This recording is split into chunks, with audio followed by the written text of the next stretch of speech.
It's crazy to see just how far some businesses can scale on Shopify, and in today's video, we're going to be breaking down in the simplest terms one of these stores that last year was bought out for $475 million.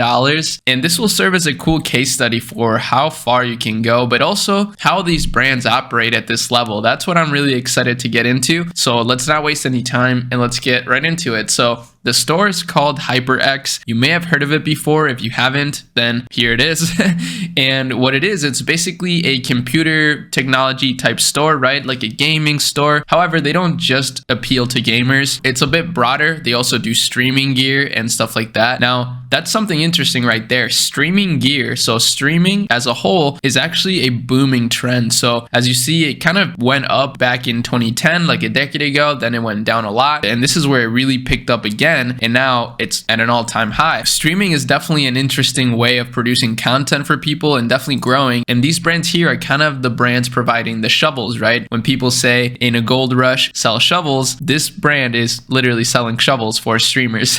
That's kind of the way that I imagine a lot of these things. But as you see, the store is really nice and also quite simple. You know, it's really not that crazy. I feel like any of us could build a Shopify store like this. I'm sure you can find a paid theme that has a lot of these features, a lot of this motion design into it, and it just looks really clean. Now, here's another thing on the homepage that we can break down that is really smart, and a lot of these big Shopify companies do, which is creating a community feel, right? Adding an Instagram feed here of user-generated content, people actually using the products from the brand. Like they say, we're all gamers, HyperX family. They're trying to build this family feel, even at this level, right? That's what's crazy. Now, let me show you the traffic distribution here before we move on to the next thing. They're getting over 1.7 million monthly visitors. That's a pretty insane amount of visitors. It's super consistent as well, and it's coming from all different directions. So they're running a really nice omnipresent approach, not only when it comes to paid media, but also with organic content. So of course, this is not realistic for someone who's a one-man team if you're just starting, but for the brands that are watching that are starting to hire, starting to build out an infrastructure, I personally think it's really smart to build an omnipresent organic approach. So let me show you, for example, here, HyperX is booming on Instagram, right? They're doing super well on Instagram, posting a lot of Instagram reels, which is really smart. Taking advantage of the short form content boom is for sure a good idea. And as you see, they're getting 100K views on some of these videos organically. And I'm sure they're running some paid ads to these. I don't think it's 100% organic, but still, that's pretty impressive, right? And they're staying extremely consistent, literally posting multiple times a day on Instagram alone. And then if we go to Facebook, for example, they're doing the same thing. They're posting every single day, except they're not posting as much on Facebook, probably because the reach on Facebook is not as good. But Facebook Reels right now are actually the saving grace when it comes to organic social media on Facebook. It's definitely getting a lot more reach than normal posts. Then they also have a YouTube channel that's growing. They post on here twice a week, it seems like. They don't get a lot of views, but again, this is just a good way to build a community. So, you know, even if it's just 1,000 people that watch this, that's a pretty significant amount of people considering that this is just a brand. And then lastly, they're doing a lot of great stuff on TikTok. So this is really where they're getting the bulk of their short form content from, is their TikTok. And by the way, I'm surprised they're not posting those reels and TikTok content on YouTube Shorts. I think that would be massive for this brand. So if anybody from the HyperX team is watching, that's definitely some advice that I would give, is if you're already running this omnipresent approach when it comes to the organic side of media, then I would just take it to the next level and start doing that on YouTube Shorts as well. But yeah, this is the power of TikTok in my opinion. This is why it's so beautiful, not only for e-commerce businesses, but just any brand in general, personal brand, creator, artist, whoever you are. TikTok is amazing because you have a lot of viral potential. As you see, some of these videos get 100K views, and what's cool is that they're reposting this stuff on Instagram Reels and then getting 100K views on Instagram. So super powerful approach. And if you mix that